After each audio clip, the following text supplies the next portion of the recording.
On the morning of Friday, 6th of February 1920, Daniel Bond, a foreman porter at Sandhills Station in Liverpool, made a grim discovery. On the track, about 120 yards from the signal box, lay the torso of a man dressed in a railway porter's uniform. Bond shuddered, desperately hoping that it was not one of his colleagues. Accidents did happen to people working near the tracks, but it was always a terrible sight to witness. He carefully picked up the body and placed the remains into a sack. 40 yards further north, Bond found a severed head, the face so badly damaged that it was unrecognisable. He immediately summoned the police.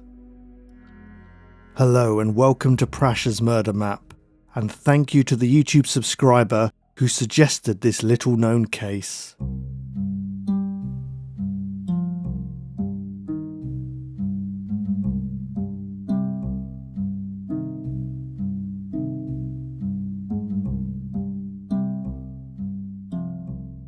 On the evening of Monday 2nd of February 1920, 4 days before the grisly discovery of a body on the railway tracks, 15-year-old Kathleen Mary Drury, known as Mary, was getting ready to go out. She said she was visiting a friend from the local Wesleyan school, 14-year-old Isabella Connell, who lived at 10 Park View in the Liverpool suburb of Waterloo, just half a mile from Mary's home at 2 Gordon Avenue, where she lived with her parents. Earlier that day, however, she had told her schoolmistress that she would be visiting her uncle, Mr. Jones of York Avenue, Crosby, a slightly longer journey of just over a mile. Mary Drury was born in Hertfordshire, about 200 miles southeast of Liverpool, to Arthur Benjamin and Beatrice Lily Drury, who had married in 1901, 3 years before Mary's birth. By 1920, Arthur, then 46, was working as a shipping clerk with the British and Argentine Meat Company, so it was likely the family had moved to Liverpool for job opportunities, as the city was the shipping capital of England. At this time, it was not uncommon for families to relocate for work. In the years following the Great War, Britain was still adjusting, as many returning soldiers who had been demobilised, often referred to as being bowler-hatted, were struggling to reintegrate into civilian life. Large numbers were unemployed or suffering from war injuries, including shell shock, which would now be recognised as PTSD. Prime Minister David Lloyd George had promised to create a land fit for heroes, but unemployment and economic difficulties persisted. Industrial unrest was widespread, with frequent strikes at railways, docks and mines. In Liverpool and the surrounding areas, the police strike of 1919 had led to riots and the dismissal of more than 900 officers, from which the Lancashire Constabulary was still rebuilding a year later. Rationing had only recently ended for many items, though sugar and butter were still restricted and prices for other luxuries remained high. A legacy of the wartime food shortages was the government's continued encouragement of cheap allotment rents, allowing ordinary families to grow their own vegetables in the post-war years. Mary's father was among those who rented an allotment just off nearby Brook Road, close to Victoria Park, a public green space with landscaped gardens and play areas for children. On the night of 2nd of February, Mary stopped briefly to speak to a girl she knew from school, before continuing alone in the direction of the Brook Road allotments, which involved passing through a quiet, sparsely lit area. A railway signalman named James Hyland also saw her near Brook Road, though at the time he didn't know her name.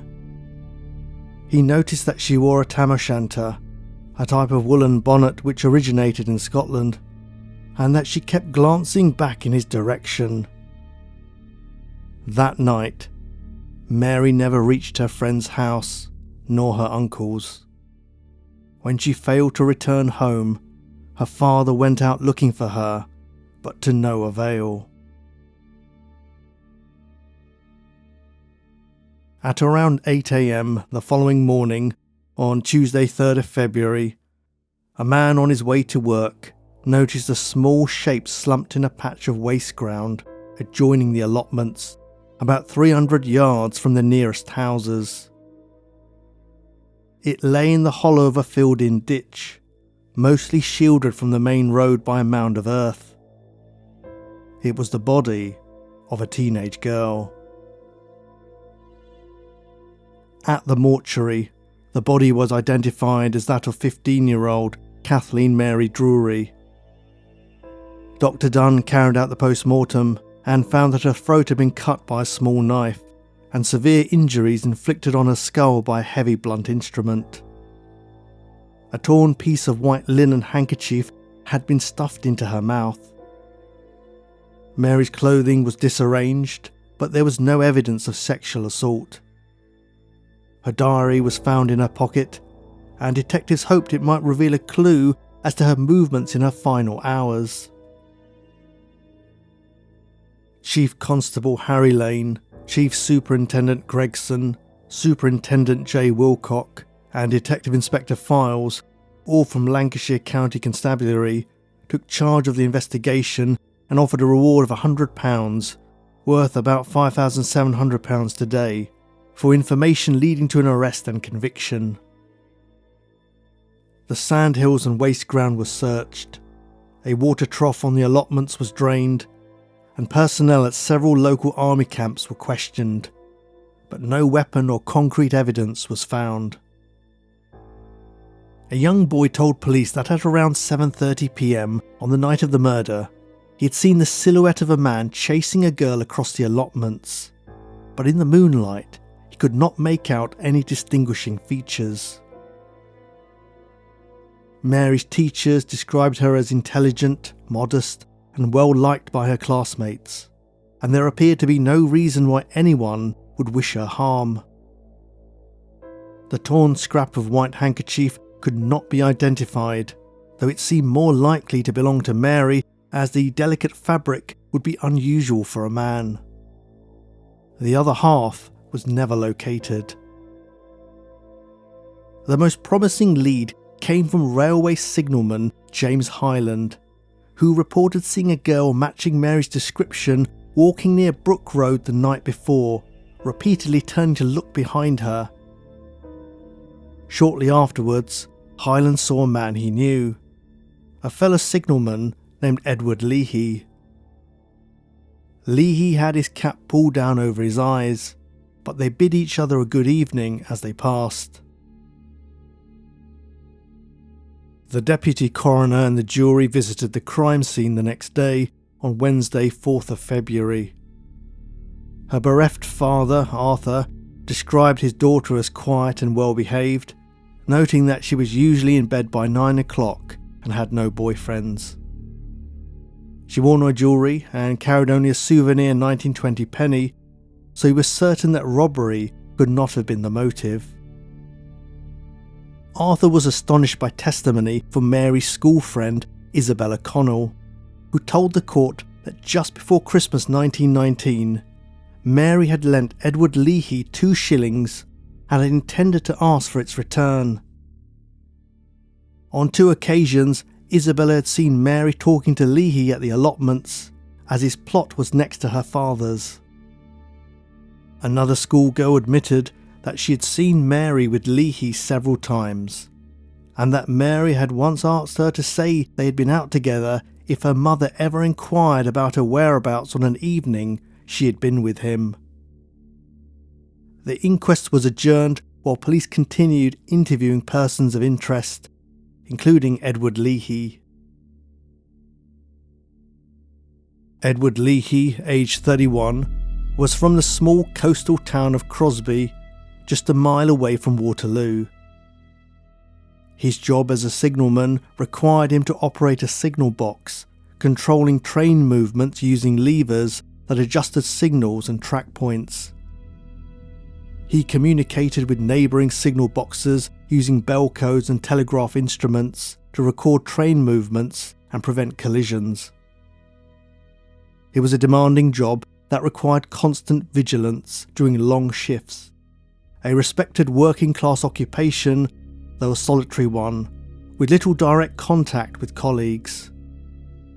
Leehy had worked as a signalman for at least 9 years and had been married to a woman named Susanna Russell for 5. On the evening the inquest was adjourned, Superintendent Gregson interviewed Edward Leehy. Leehy admitted that he knew Mary, though he claimed he didn't know her name and had only learnt it after reading about the murder in the newspaper. He said she had occasionally spoken to him at his allotment, but he seemed agitated when he denied any closer association. When asked to account for his movements on the night of the murder, Leehy said he had gone for a walk at 7 p.m. and returned about an hour later. Police examined his clothes and found dark red stains on his coat sleeve, which Leehy quickly explained was rust from one of the levers in his signal box. He also had a pocket knife in his possession, of the sort which Dr. Dunn believed could have caused the wound on Mary's throat. When Superintendent Gregson took the coat into evidence for further examination, Leehy asked, "You don't suspect me, do you?" Gregson calmly replied, "We're just making inquiries at this time." Just 2 days later, railway porter Daniel Bond found the body of a man on the tracks at Sandhills Station, who was identified as Edward Leehy. Earlier, Leehy had left his post in the signal box after receiving a call from the constabulary inquiring as to his whereabouts, and had then been struck by an electric train.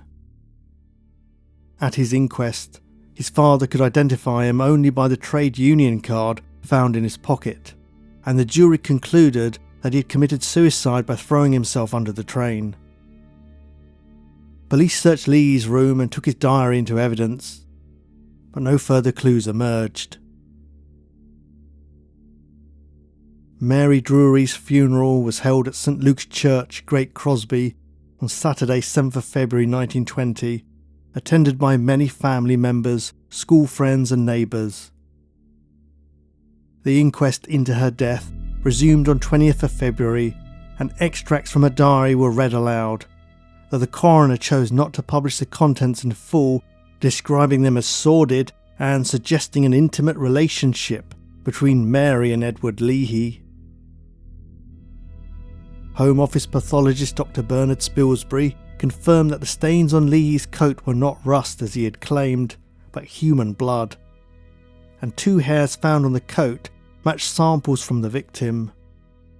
Bloodstains on Mary's own clothing also corresponded with those on Leehy's. Later, Mary's aunt, Mrs. Jones, who was casually acquainted with Leehy, told the court that he had visited her house on 5th of February, the day before he took his own life. He had told her nervously, "I have been suspected." He added regretfully, "Oh, they've taken my overcoat." A work colleague also came forward, recalling that Leehy had casually remarked 2 years earlier that if the police were ever after him, he would commit suicide. Another female friend of Mary's testified that Leehy had once approached her and asked how Mary was, then wrote the answer down in a notebook. This cast doubt on his assertion that he didn't know her name and suggested he may have even been stalking her. After 7 minutes of deliberation, the coroner's jury returned a verdict of willful murder by Edward Leehy. While the evidence strongly pointed towards Leehy, his motive remained unclear. Could the small loan of 2 shillings, which Mary asked to be repaid, really have been enough to lead to an argument that ended in violence? Or might he have intended a sexual assault and gagged her to silence her, only to kill her when she resisted? Or perhaps, if their acquaintance was more intimate, As Mary's diary suggested, could rejection or an ending of their relationship have provoked him to strike out in anger? His suicide on discovering he was under suspicion, coupled with the evidence of human blood and the victim's hairs on his clothing, strongly suggest his guilt. But could there be any room for reasonable doubt? Either way, without a confession, the reason for the murder of Kathleen Mary Drury remains unknown. A tragic piece of history in which a 15-year-old girl's life was senselessly ended in the post-war shadows of Liverpool. Thank you for listening to Prasha's Murder Map, and thank you again to the subscriber who suggested this little-known case. As part of my research, I was able to trace a living relative of Isabella Connell, school friend of victim Mary Drury. He's related by marriage rather than by blood and was unaware of Isabella's connection to the murder case, but he was kind enough to provide me with some additional information about her life. From this, we know that she served as a nurse during World War II and died in Berkshire in 1987 at the age of 82, perhaps having never forgotten the tragic death of her friend Mary. If you're on YouTube, remember to subscribe and hit the notification bell so you never miss an episode. I appreciate your support, and I'll see you again soon for another true crime episode.